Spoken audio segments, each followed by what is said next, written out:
Welcome to Bible Rant. This is Proverbs Chapter 2. I'm going to read it. I'll probably not read it perfectly, but I'll read it how I read it. My son, if you accept my words and store up my commands within you, turning your ear to wisdom and applying your heart to understanding, indeed, if you call out for insight and cry aloud for understanding, and if you look for it as for silver, and search for it as for hidden treasure, then you will understand the fear of the Lord and find the knowledge of God. For the Lord gives wisdom, from his mouth came knowledge and understanding. He holds success in store for the upright. He is a shield to those who walk is blameless. For he guards the course of the just and protects the way of his faithful ones. Then you will understand what is right and just and fair, every good path.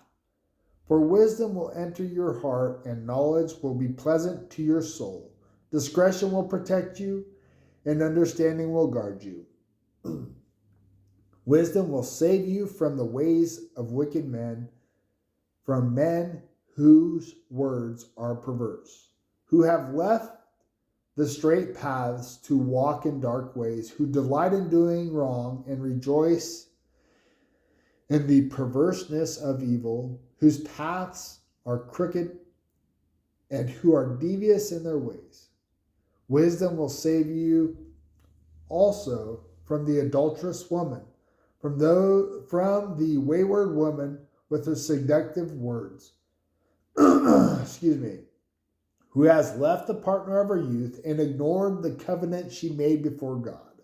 Surely her house leads down to death, and her paths to the spirits of the dead.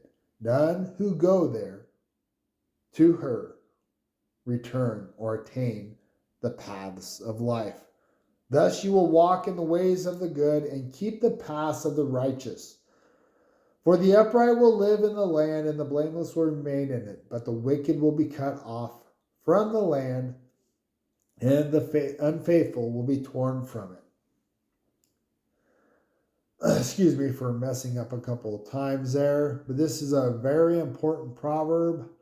I guess I'll leave these reading glitches and mistakes in there because I've made those mistakes as stated in this proverb. Listen to it carefully and don't mess up, because what this proverb says is totally true.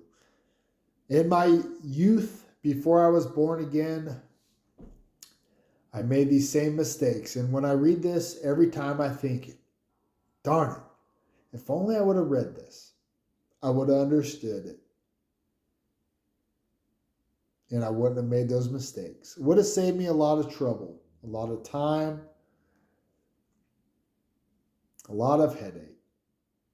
I could have got my wisdom from this instead of my wisdom from making the mistake. That's my rant.